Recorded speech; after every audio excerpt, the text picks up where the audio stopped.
안녕하세요. 양정구 1학년 여러분. 네, 오늘도 즐겁게 수업을 시작해 보도록 합시다. 네, 오늘도 재밌는 과학 시간 시작해 보도록 할 건데요. 자, 오늘은 변화와 다양성 중에서 이 중화반응 이용해서 네 번째 수업인데 우리 지난 시간에 교과서 그 중단원 문제 풀다가 끝났잖아요. 중단원 평가. 그래서 오늘은 마저 이어서 풀 거예요. 그래서 우리가 일단 지난 시간에는 중단원 평가하기 전에 앞서서 뭐를 배웠었죠?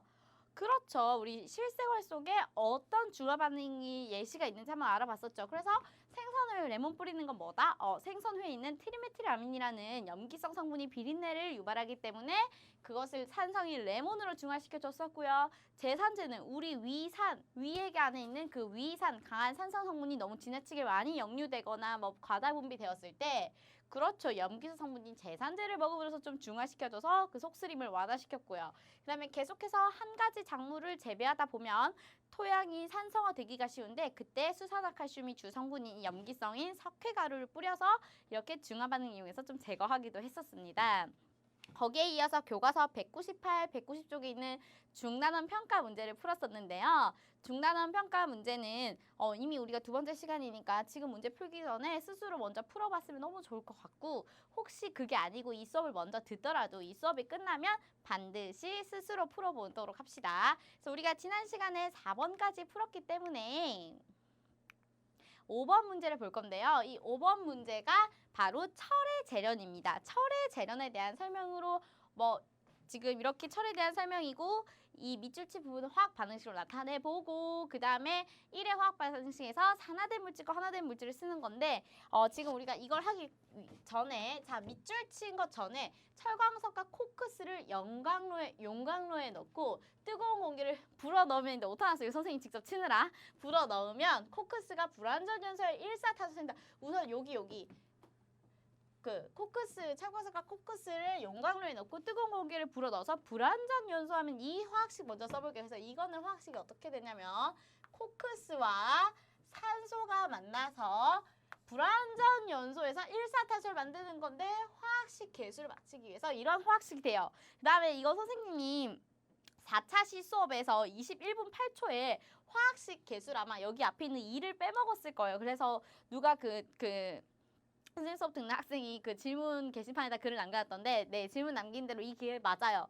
원래는 이거를 이전 수업 시간에 정정해 주려다가 이 중단원 풀이에 똑같은 식이 나와서 이렇게 정정합니다. 사실 화학식 개수 여기 앞에 있는 이 숫자를 개수라고 하면 이 숫자를 맞추는 거는 내년에 화학원을 선택하게 되면 배우게 되는데요. 선생님이 개수를 안 맞추고 그냥 반응문만 썼어요. 그래서 이 코크스라는 물질이요. 불완전 연소라는 건 어차피 산소와 만나는 반응 산화예요. 얘도 당연히 산화하는 중에 하나입니다. 산소가 되는데 근데 모든 물질이 이산화탄소를 만들기가 쉬운데 탄소가 있는 물질 중에서 불완전 연소, 산소가 부족하거나 혹은 코크스처럼 이런 애들은 불완전 연소가 잘 되는 물질인 거예요. 그래서 불완전 연소를 하면 이런 일산화탄소를 만듭니다. 그런데 우리는 일산화탄소가 사실 많지 않죠. 이 일산화탄소는 이산화탄소가 굉장히 되고 싶어요. 그래서 이산화탄소 되기 쉽기 때문에 이 일산화탄소가 이산화탄소가 되려면 산소 하나가 더 필요하죠. 그래서 본인이 어떻게 굉장히 산화하고 싶은 애인 거예요. 그래서 얘를 이용해서 우리가 철광석을 재련하는 겁니다. 그럼 밑줄친 반응 볼게요. 철광석인 주 성분인 산화철과 요 일산화탄소, 이산화탄소가 너무 되고 싶은 일산화탄소가 반응하면 절과 이산화탄소 생성된다고 했는데 또 여기 반응하기 전에 앞서서 조금은 어렵지만 한번 짚어 넘어갈게요. 선생님이 이렇게 산화철이나 어떤 이온 결합 물질 다음에 괄호하고 로마 숫자가 있다면 그 로마 숫자는 그 금속의 그 이온 결합 물질의 금속의 산화수를 나타낸다고 기억나요? 그러면 사실 산화철이라는 게요. 이 부분은 심화 부분이에요. 듣고 너무 어려우면 그냥 저 3가 의미하는 게 이거구나. 그냥 양이온 플러스 3짜리 철 이온이 만났구나만 알면 되는데 궁금한 친구들을 위해서 자 산화철은 Fe2O3 이런 애들도 있고요. 우리가 산화철의 식을 Fe3O4 이렇게 다 배웠어요. 근데 산화철 해놓고 괄호 3이 있는 거예요. 그럼 이 괄호 3이 의미하는 건 뭐다? 철이 이 금속의 이온이 산화수 3 플러스짜리인구나를 의미하는 거예요. 그러면 플러스 3짜리 양이온이 만나서 만들어진 산화철을 저렇게 괄호하고 로마 숫자 3을 쓰고 그러면 이 둘 중 뭘까요? 물론 이것도 계속 화학원 얘기를 하는데 화학원이 사실 통합과학에 나온 거를 좀 심화해서 배운다고 생각하면 돼요. 그러면 우리가 이 이온에서 우리 이온 결합 물질은 배웠죠. 근데 그때 기억나나요? 총합이 0이 되도록 했었죠. 그래서 NaCl이 왜 NaCl이라면 얘가 플러스 1짜리 양이온이고 얘가 마이너스 1짜리니까 이렇게 썼는데 혹시 염화칼슘 식은 기억나요? 염화칼슘은 이렇게 썼었죠. 왜? 칼슘은 플러스 2짜리 양이온인데 Cl은 하나가 마이너스 1짜리라서 플러스 2와 총 이거 이온 결합 물질의 합이 0이 돼야 되니까 전체 물질은 중성이 돼서 마이너스 1짜리가 2개 있으면 마이너스 2가 돼서 0이군에서 CL2를 썼어요. 그래서 이거 너무 어려운데요. 물론 이 파트도 내년에 화학원을 가면 정확히 어떻게 하는지 외우는 건데 우리는 사실 전체의 물질이 중성이대로 한다는 건 사실 이미 조금 배웠다. 그쵸? 이 양이온과 음이온의 합이 총 0이 되도록 하는 건데 자 그러면 보세요. 산소는 우리가 마이너스 2짜리로 대부분 고정되어 있다고 볼게요. 그럼 얘가 마이너스 2짜리 산소는 가장 안정한 이온이 2 마이너스 음이온이니까 마이너스 2예요. 그럼 마이너스 2 곱하기 3이니까 요 산소가 나타내는 게 마이너스 2가 3개 있으니까 마이너스 6이겠죠. 그러면 철이 플러스 얼마일지 모르는데 철은 플러스 1짜리도 있고 2짜리도 있고 3짜리도 있어요. 그런데 얘가 플러스 얼마일지 모르는데 두 개가 돼서 플러스 6이 돼야 돼요. 그럼 하나는 얼마다? 그렇지, 플러스 3이겠네. 자, 그럼 여기도 한번 볼게요. 얘는 마이너스 2예요. 마이너스 2. 그럼 마이너스 2짜리가 4개 있으니까 요 산소 쪽 음이온이 나타내는 전하량이 총 마이너스 8이죠. 이 부분은 어려우면 넘어가도 돼요. 마이너스 8인데 뭐 곱하기 3을 해서 플러스 8이 돼야 되니까 얘는 곱하기 해서 플러스 8이 되니까 하나는 얼마예요? 3분의 8이죠. 선생님 분수일 수도 있나요? 분수일 수도 있긴 한데 어쨌거나 우리는 지금 여기서 선생님이 아는 거 산화체 플러스 3짜리가 왜 식이 Fe2O3인지를 가르쳐 주는 거예요. 아마 대부분의 철광석 화학식이 Fe2O3 아니면 Fe3O4 방금 이 쓴 거 둘 중 하나일 건데 산화철 괄호해놓고 3짜리가 있으면 방금 같은 이렇게 이온 결합에서 우리가 이온의 전하수 합이 총 0인 거를 맞춰주기 위해서 요 원리가 Fe2O3가 됩니다. 그러면 밑줄 친 부분의 화학 반응식 산화철 괄호하고 로마수자 3짜리와 일산화탄소가 반응해서 철과 이산화탄소가 생성되는 식은 어떻게 되냐면요. 여기는 이 철광석과 누가 반응을 해서 일산화탄소가 반응을 해서 누구랑 만드냐면 철과 이산화탄소를 만드는 반응인데요. 우리가 화학식을 완전히 완성해주면은 이렇게 됩니다. 선생님 이거 내가 숫자까지 다 외워야 하나요? 하면은 사실 그거는 이렇게 화학식 개수를 맞추는 거는 통합과학에서 요구하는 건 아니에요. 통합과학에서 반응물과 생성물만 주고 아닌데 우리가 이 식은 아무래도 산화한원 반응식에서도 많이 나오고 하다 보니까 조금 눈에 익혀두면 좋을 것 같아요. 좀 이런 말이 하기 미안하지만 이렇게 식이 요 형태이다라는 거를 백지에 쓸 수는 없더라도 이 형태를 보고 이게 내가 지금 산화철과 일산화탄소의 산화한원 반응식이구나 라고는 익혀두면 되게 도움이 될 것 같아요. 이 화학식의 앞에 있는 숫자를 맞추는 거는 계속해서 화학원 홍보물 같죠. 화학원에서 조금 더 이렇게 어떻게 하는지 원리를 배우게 될 건데 사실 이미 선생님이 수차례 말하긴 했어요. 과학에서 이 화학 반응식에서의 화살표는 우리가 수학에서 쓰는 등호, 는이랑 같아가지고요. 이 화살표를 기준으로 어떤 원자가 갑자기 생기거나 없어지거나 하지 않기 때문에 화살표를 기준으로 이 원자의 종류와 개수가 같도록 이렇게 맞춰주는 거거든요. 지금 통합과학에서 요구하는 거 아닌데 그래서 앞에가 이 FE가 2개인 거는 여기 철이 원자가 2개 있기 때문에 이런 식으로 개수 맞춰주는 건데 지금 우리가 그것까지는 할 수가 없으니까 그냥 화학 반응식 나타내시오 했는데 그냥 우리가 철광석과 일산화탄소가 만나면 이런 형태의 화학식이구나를 익혀두면 도움이 될 것 같습니다. 자 그러면 이렇게 우리가 화학식으로 나타냈고요. 이건 어쩔 수 없어요. 그래서 얘가 지금 철광석 요거 3짜리 화학식을 쓴 거고 아까 코크스가 불완전연소에서 만들어진 이 일산화탄소 얘는 이산화탄소가 굉장히 되기 쉽다고 그랬죠.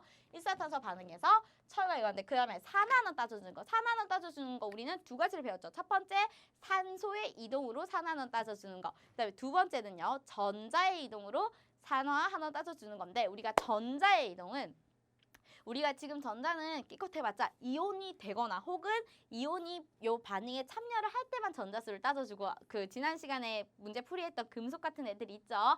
그런 애들 말고는 나머지는 산소 이동으로 따져줄 건데 이 산소 이동으로 따져줄 때 팁은 반응 물질이 반응 후에 뭐가 됐는지를 찾은 다음에 그 반응 전후에 산소수를 따져주면 돼요. 그런데 선생님, 내가 뭐가 됐는지 어떻게 알아요? 꿀팁은 이미 몇 번 얘기했는데요. 내 반응 물질의 주요 원소 중에서 이동하는 거는 산소니까 엔간하면 산소를 빼먹고 나머지 주요 물질을 찾아가면 됩니다. 그러면 여기에서 이 반응 물질은 두 개인데요. 맨 처음에 산화철을 먼저 볼게요. 산화철은 당연히 반응 후에 우리 산소 빼고 생각하면 이 철 따라가면 당연히 철이 됐겠죠. 자, 그럼 이거 같은 경우에는 산화철이 반응 후에 철이 됐는데요. 내가 물질 따질 때 산소수 따질 때 그 반응하는 물질 전체에 있는 산소 원자수를 따져주면 된다 그랬죠. 그럼 여기에 산소 원자 몇 개? 아하, 3개가 있었는데 반응 후에는 산소 있어 없어? 0개가 됐네. 산소가 줄었네. 산소를 잃었네요. 산소를 잃으면 뭐다? 환원이죠. 산소가 붙어야 산화니까 얘는 환원되었다고 할 수 있고요. 그럼 반응 물질 중에 일산화탄소는 당연히 누가 됐나요?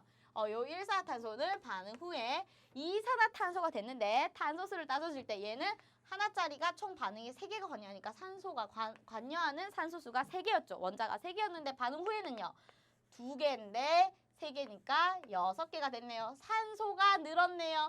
산소가 늘었네요. 산소를 얻었으니까 얘는 뭐가 된 거다? 산화된 거다. 이렇게 할 수 있는 거죠. 여기까지 됐나요? 그래서 우리가 반응 물질 중에서 철광석은 철로 환원되었고요. 일산화탄소는 이산화탄소로 산화되었다라고 표현해주면 됩니다. 저는 이렇게 말로 했지만 여러분 이번에 이제 쭉 쓰셔야겠죠. 그래서 정리하면 철광석과 일산화탄소가 철과 이산화탄소를 만드는 반응에서 철광석은 산소를 잃고 환원되었고 그 산소는 누가 받았나요? 일산화탄소는. 일산화탄소는 산소를 얻어서 이산화탄소로 산화되었다라고 할 수 있는 거죠. 여기까지 됐나요, 여러분? 자, 그러면 그 다음 문제 한번 볼게요. 그 다음 문제는 표가 먼저 나왔네요. 4가지 물질을 이용하여 실험한 결과이다. 그래서 위 물질을 2종류로 분류하고 그 기준을 하면 표는 선생님이 만들기가 어려웠는데 답은 굉장히 쉽죠. 이거 여러분이 너무 아는 거죠. 자, 비눗물, 식초, 레몬즙, 하수구 세정제 이거 다 우리가 탐구 실험에서 그때 6가지 샘플로 실험했던 애들 중에 시작이 드는 건데 BTB 용액의 색 변화로 사실 여러분은 다 알 수 있어야 돼요. BTB 얘는 어떻게 되나요? 산성일 때 무슨 색? 노란색. BTB 용액 자체가 사실은 지시약이잖아요. 지시약. 그래서 지시약이라서 얘는 색깔로 우리가 용액의 액성을 다 알 수가 있어요. 얘는 산성에서는 무슨 색이다? 산성에서는 노란색. 중성에서는요. 중성에서는 초록색. 그러면 염기성에서는 무슨 색이에요? 염기성에서는 푸른색 혹은 파란색. 요렇게 색을 조금 외워주면 훨씬 편하겠죠. 자, 그러면 여기 있는 문제에서는 비눗물, 식초, 레몬즙, 하수구 세정제 보니까 BTB 용액의 색 변화로 사실 다 나오긴 해요. 비눗물은 파란색이네. 어떤 물질이에요? 얘는 염기성이네요. 노란색이네. 얘는 산성이네요. 노란색이네. 레몬즙 역시 산성이네요. 하수구 세정제 염기성이니까 파란색이라서 염기성이네요. 라고 이미 BTB 용액으로 다 찾아줄 수 있어요. 그러면 위 물질을 2종류로 분류하면은 식초, 레몬즙 이렇게 묶고요. 하수구 세정제랑 비눗물 묶으면 되겠지요. 됐나요? 자, 그래서 그 다음에 전기전도성은 다 있네. 우리 산이나 염기나 다 전기전도성 있어요. 왜? 다 물에 녹아서 이온화하잖아요. 산의 정의가 뭐였어요? 물에 녹아서 H 플러스 수소이온을 내놓는 물질이었고요. 염기의 정의는 뭐였냐?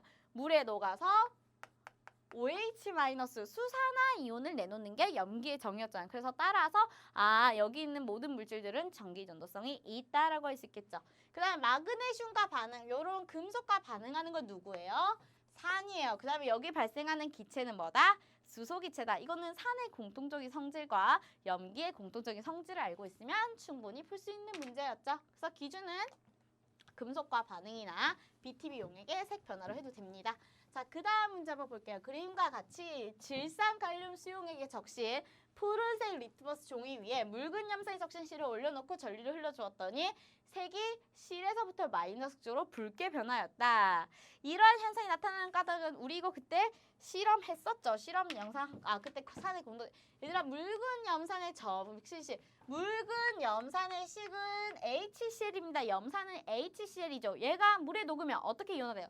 산이니까 물에 녹아서 수소이온을 내놓고요. 나머지 염화이온으로 이렇게 이온화가 돼요. 그럼 내가 산의 성질을 요거 두 개인데 선생님 그 다음에 질산칼륨, 질산칼륨은 KNO3인데 얘는 무슨 역할을 한다?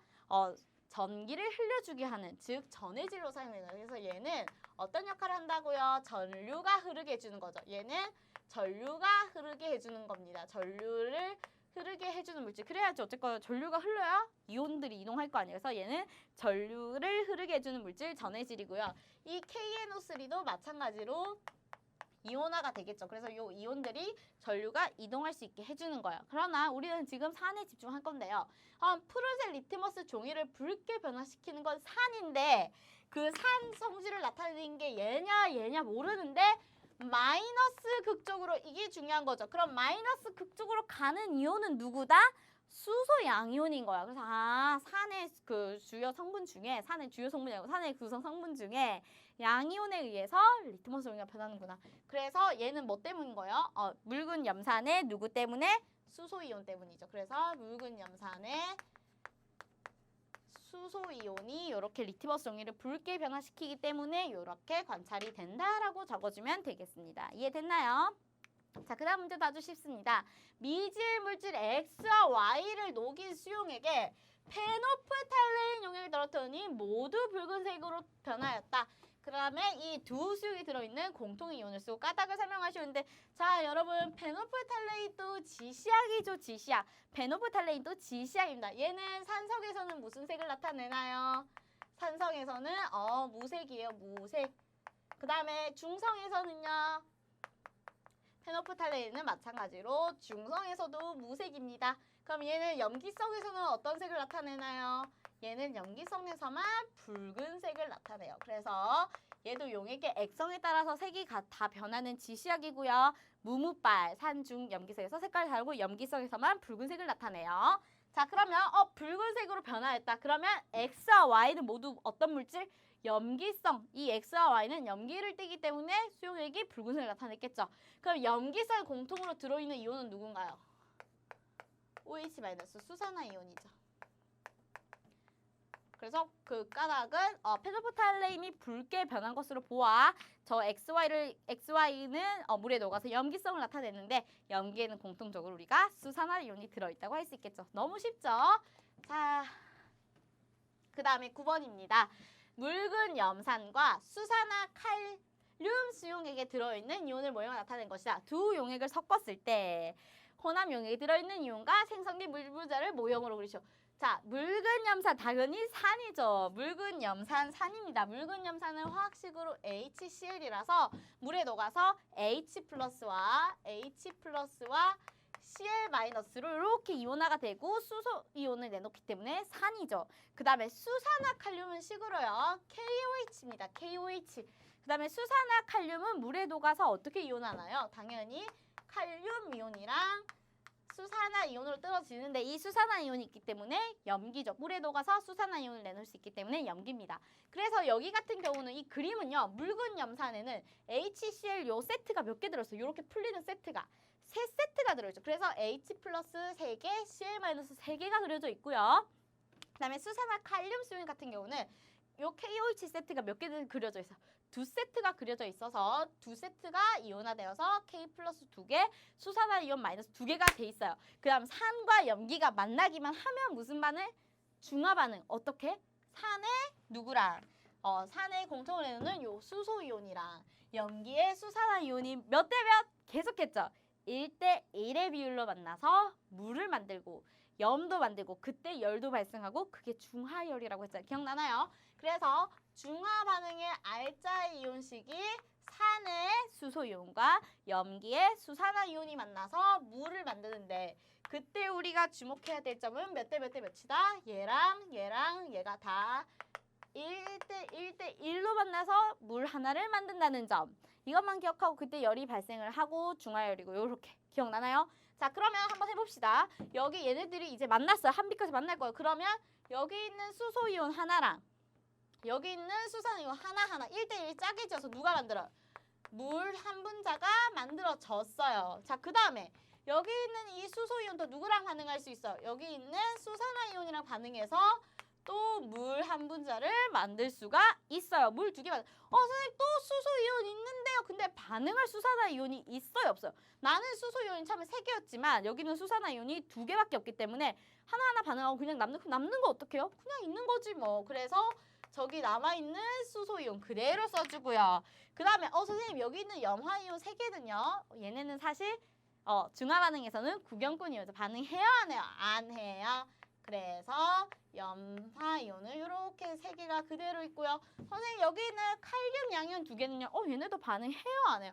안 해요. 그래서 칼륨 이온 2개도 그대로 이렇게 구경기온들이 녹아요. 이렇게 그려주면 되겠습니다.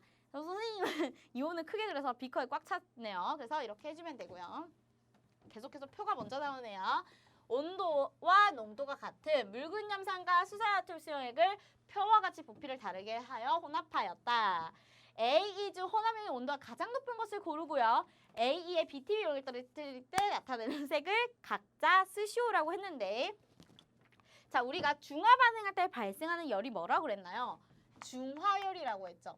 자, 여러분 중화열은 중화 반응할 때 발생하는 열인데 얘는 어떨수록 많이 발생해요? 반응한 수소이온수와 염기수가 많을수록. 얘는 반응한, 제일 중요한 거 반응한이라고 했죠. 그냥 수가 많은 게 아니라 중화 반응한 H 플러스와 OH 마이너스 수가 많을수록 중화열도 어때요? 중화열도 많이 발생한다. 중화열도 많이 발생한다가 우리가 중화 반응에서 중화열이 어떻게 발생하는지 한 거였죠. 자, 그러면 근데 선생님이 얘네들이 양이라는 표현을 쓰는 건데 사실 양이 여기서 이 반응한 H5의 수라는 게 무조건 사실은 부피를 의미하나요? 안 하나요?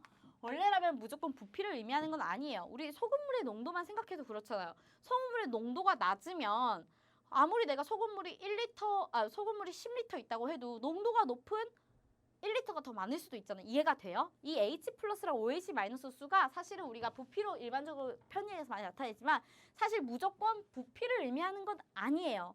그런데 이런 농도까지 우리가 고려해서 계산하기에는 통합과학에서 너무 어렵다는 거예요. 그럼 농도는 언제 계산해? 계속 나오는데 내년 화학 원을 선택하면 하게 될 건데 사실은 그래서 통합과학에서는 아마 대부분 온도와 농도가 같다라고 줄 거예요. 온도와 농도가 같다면 하지만 원래라면 그렇지만 어떤 용액들이 온도와 농도가 같다면요.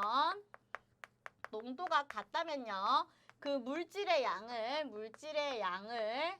부피로 봐도 무관합니다. 똑같은 농도기 때문에 우리가 부피가 많으면 그 물질이 많이 들어있다라고 해석할 수 있는 거예요. 그래서 온도와 농도가 같다면 물질의 양을 부피로 봐도 됩니다. 원래는 농도도 고려해줘야 되고 또 온도에 따라서 사실 양이 조금 바뀔 수가 있는데 부피로 표현할 수는 없는데요. 온도와 농도가 같을 때는 원래라면 부피로 할 수 없지만 물질의 양을 부피로 봐도 됩니다. 그러면 이 염산과 수산화툴 수용액에는 똑같은 온도와 똑같은 농도이기 때문에 부피에 따라서 그 물질의 수가 지금 부피에 따라서 비례한다고 볼 수 있겠죠. 이해됐나요? 자, 그러면 얘네들은 지금 6, 14, 8, 12, 10, 10, 12, 8, 14, 6이니까 다 20으로 총 부피는 같고요. 그러면 온도와 농도가 같을 때는 물질의 양이랑 부피랑 같다고 보면 되니까 염산 6이랑 이 수산화툴 수용액 14랑 당연히 양이 다르겠죠. 그러면 묽은 염산이 6이라면 이 HCl이 6이라면요. 여기 들어있는 이 HCl이 총 6개라고 그냥 그렇게 보면 쉽잖아요. 물질의 양이 부피랑 같다라기보다는 부피에 비례한다라고 놓으면 좀 더 이해가 쉽나요? 그러면 14에는 수산화툴륨이 몇 개 있다? 14세트, 14개의 분자가 있겠죠. 그럼 얘는 8개, 12개, 10개, 10개, 12개, 8개 똑같은 숫자를 쌤이 적고 있네요. 14개, 6개 있다라고 보면 되겠죠. 그럼 당연히 HCl은 물에 녹아서 H 플러스랑 Cl 마이너스로 이온화될 거고요. 수산화나트륨 같은 경우는 물에 녹아서 나트륨 양이온이랑 수산화 이온으로 이온화될 거니까 HCl6은 6개가 녹으면 H 플러스 수소 양이온 몇 개 나오나요? 6개 나오겠죠. 그럼 여기는 8개, 얘는 10개, 얘는 12개, 얘는 14개. 즉 부피를 우리가 물질의 양으로 해석할 수 있는 거. 그럼 수산나트륨도 마찬가지로 얘는 NaOH가 14개니까 이온하면 OH-가 14개, 12개, 10개, 8개, 6개 나올 건데 자 그러면 이제 여기 한번 볼게요. A 같은 경우는 H 플러스가 몇 개 있다? H 플러스가 6개 있죠. 그럼 얘는 OH 마이너스가 14개 있죠. 그러면 반응한 H 플러스 OH 마이너스 몇 개다? 1대1로 반응하니까 나 14개 있어봤자 이 A, B커 같은 경우에는 H 플러스랑 OH 마이너스가 총 몇 개 반응할 수 있다? 6개 반응. 그럼 얘는 OH 마이너스 8개는 그냥 남아있는 거야. 하지만 반응한 H 플러스랑 OH 마이너스는 최대 6개 반응할 수 있는 거죠. 1대1이니까. 그럼 B 같은 경우는 몇 개? 누지 바른 친구 되겠죠? 얘는 H 플러스가 8개 나올 거고 얘는 12개 나오는데 나와봤자 1대1이라서 총 8개의 H 플러스랑 OH 마이너스가 반응하고요. C는요. 나 10개, 니 10개, 우리 10개씩 모든 세트가 반응할 수 있겠네요. 10개. 자, 그 다음 D 같은 경우는 HCl이 12개 있다고 치면 H 플러스가 12개, 얘는 NaOH가 8개니까 OH 마이너스가 8개 나올 건데 1대1로 반응할 거니까 몇 개 반응하나요? 8개. 그 다음에 E 같은 경우는요. 6개. 그러면 얘는 H 플러스가 원래 14개였는데 6개 반응하고 8개 남아있겠죠.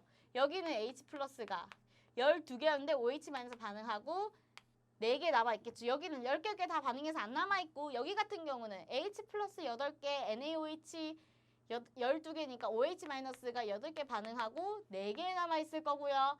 여기 같은 경우에는 OH 마이너스 14개 중에 6개가 H 플러스가 반응하고 8개가 남아있겠죠. 이해됐나요? 자, 그럼 혼합용액의 온도가 가장 높은 거. 온도가 가장 높은 것은 중화열이 가장 많이 발생하는데 반응한 H 플러스랑 OH 마이너스 수가 가장 많은 거. C겠네요. 그래서 C가 될 거고요. A 이외에 BTB용을 떨어뜨렸을 때 나타나는 색. 아까 우리 많이 했죠. 산성은 노란색, 중성은 초록색, 염기성은 푸른색인데 얘는 OH-가 남아있으니까 뭐다? 염기성. 그러면 BTB용액은 무슨 색? 파란색. 얘는요. OH- 수가 남아있으니까 얘도 염기성. 얘는요. H 플러스 OH- 수가 똑같아서 다 중화 반응해서 아무것도 안 남아있어서 중성. 얘는요. H 플러스가 4개 남아있으니까 얘는 산성. 이 같은 경우도 H 플러스가 남아있으니까 산성. 그래서 BTB 용액은 산성은 초록색이라고 산성은 노란색. 얘는 C는 중성이라서 초록색. A, B는 푸른색 써주면 되죠. 여러분 이거 기억나죠? H 플러스가 남아있으면 산성. 그 다음에 두 개가 모두 같아서 중화 반응해서 아무것도 안 남아있으면 중성. 그 다음에 OH- 수가 많아서 중화 반응하고 OH가 남아있으면 염기성. 기억나죠? 오늘 지금 랩하는 것 같아요. 자, 어느덧 마지막 문제입니다. 마지막 문제. 조금만 힘냅시다. 다음은 일상생활에서 관찰할 수 있는 몇 가지 화학 반응 사례인데 얘를 산화환원과 중화 반응으로 각각 구분하시오 했는데 해안가에 방치된 배가 녹슨다. 배를 뭘로 만드나요? 튼튼하게 만들니까 우리 뗏목 말고 그냥 배는 철이 많이 들어가죠. 여러분 배 타봤나요? 무시하나요, 선생님이? 그래서 배가 대부분이 철이 있어요. 근데 철이 당연히 녹슨다. 뭐 어떻게 하는 거예요? 산소와 만나서 철광석처럼 다시 녹이 철광석입니다. 그래서 녹이 쓸어버리는 거니까 얘는 어떤 반응? 이 녹슨다가 산소와 반응해서 철광석을 만드는 거죠. 그러면 가는 철이 산소를 만나서 철광석을 되는 건데 자 그러면 이때 얘가 그럼 뭐예요? 얘가 산화환원이죠. 산화환원. 그래서 가는 산화환원. 왜냐면 철이 산소랑 만나서 철광석이 되는 건데 그런데 이때 얘를 해보면요. 자 산소를 얻는 건 누구예요? 철이 철광석이 되니까 얘가 산소를 얻어서 철광석이 되니까 철이 전자를 어떻게 해요? 철이 산소를 얻었으니까 산화가 된 거죠. 그래서 철이 산화가 된 거고요. 그 다음에 여기 있는 반응 산소는 자기가 철광석이 돼서 얘는 환원이 된 거예요. 그래서 얘는 우리가 철광석 아까 방금 해준 철광석의 재련의 식을 거꾸로 쓰면 됩니다. 그 다음에 나의 벌에 쏘이면 암모니아수를 바른다. 벌에 쏘이면 벌이나 개미 같은 독에는 포름산 같은 산성물질이 있다고 했죠. 그 다음에 이 암모니아수는 어떤 거? 염기성이네요. 그러면 이 반응은 뭐다? 중화 반응이 되겠죠. 그래서 이 반응은 중화 반응. 자, 그 다음에 생선 비린내를 없애기 위해 레몬즙 뿌린다. 이거 우리 아까 벌써 지난 시간에 복습했죠. 트리메틸아민은 비린내 나는 염기성이고 레몬즙은 아까 산성이었죠. 그래서 얘도 염기를 산으로 중화하는 중화가 되겠죠. 가스렌지에서 메테인이 연소하여 이산화탄소와 물이 발생한다. 요 정도 간단한 화학 반응식은 조금 알아두는 게 좋을 것 같아서 써줄게요. 그래서 메테인이라는 거는 메테인이죠. 그래서 메테인이 연소하여 이산화탄소와 물을 만드는데요. 그래서 이산화탄소와 메테인이 연소해서 물을 만드는데 얘는 2, 2개, 4개니까 이렇게 화학식은 이렇게 써주면 되겠죠. 그래서 4개, 4개라서 2개. 이렇게 써주면 되는데 얘가 메테인이죠. 메테인이 연소한다는 게 산소와 반응하는 거고요. 대부분 아까 코크스 같은 일부 물질을 제외하면 연소하면 이산화탄소가 만들어져요. 탄소가 있는 물질을 연소하면. 그래서 이산화탄소와 물을 만드는데 이때는 당연히 우리는 뭐 이미 답이야. 이거 뭐예요? 산화한원이겠죠. 산화한원인데 왜 산화한원인지 한번 봅시다. 왜 산화한원인지. 그래서 왜 산화한원인지 보니까 자, 메테인이 반응 후에 뭐가 됐는지를 찾자라고 했는데 그래서 메테인 선생님이 일단 주요 성분을 보고 반응 물질에서 그 물질 산화한원 따지는 거는 일단 이온이 관여하지 않기 때문에 전자수 냅두고요. 이온 관여 그럼 이 메테인이 뭘로 변했는지를 허수에 뭔가 할 때 얘 주요 성분이 C 혹은 H죠. 화학에서 주요 성분은 약간 H랑 O를 빼고 따지는 게 좋아요. 산화한원에서는 쌤 산소 빼라면서요. 수소도 그 다음 중요한 게 덜한 게 수소예요. 그러면 얘가 뭐가 됐냐면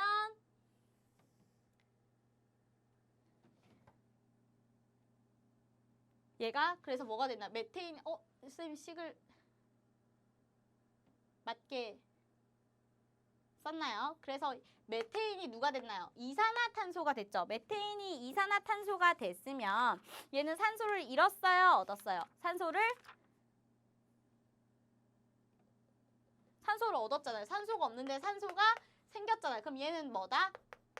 산화된 거라고 할 수 있죠. 그 다음에 산소는 그럼 산소가 물이 됐는데 얘는 따져줄 때 얘는 이 반응에 있는 산소 원자수 전체 따져주라고 했죠. 그러면 얘는 2개짜리가 2개니까 총 산소 원자를 4개라고 보는 거. 앞에 있는 숫자까지 고려해줘야 돼요. 그럼 반응 후에는 물이 됐으니까 얘는 산소 하나가 총 2세트가 있으니까 2개가 돼서 산소를 잃었으니까 얘는 뭐가 된 거예요? 얘는 환원이 된 거예요. 선생님 잠깐 중간에 멈칫했던 게 순간 머릿속으로 뭐야? 하고 헷갈렸어요. 그래서 얘는 이런 식으로 메테인이 산소를 얻어서 이산화탄소로 산화가 되었고 산소 같은 경우는 산소를 잃고 환원이 되었다. 이렇게 정리해주면 될 것 같습니다. 자, 그래서 오늘은 여기까지 하면 중단원 문제를 다 풀었고요. 아마 선생님이 요렇게 수업 찍는 거는 이번 영상까지일 것 같아요. 원래는 문제풀이를 한 강의 정도 더 할까 고민을 했었는데 계속 이렇게 문제를 푸는 게 의미가 있을지 모르겠어요. 그 다음 진도 물론 이 단원 같은 경우는 문제 푸는 게 아주 중요하니까 유의하도록 하고요. 그래서 여러분 너무 지금 굉장히 온라인 수업이 연장이 돼서 매일매일 이렇게 온라인 강의를 듣는 것도 사실 쉬운 일이 아닌데 또 교실에서 수업 듣는 거랑은 다르고 너무 힘들 것 같아요. 그래서 선생님들 걱정이 많이 되고 안타깝긴 한데 이 시간에 포기하지 말고 꼭 열심히 공부를 해서 더 발전할 수 있는 시간이 되었으면 좋겠습니다. 여러분 수고하셨습니다.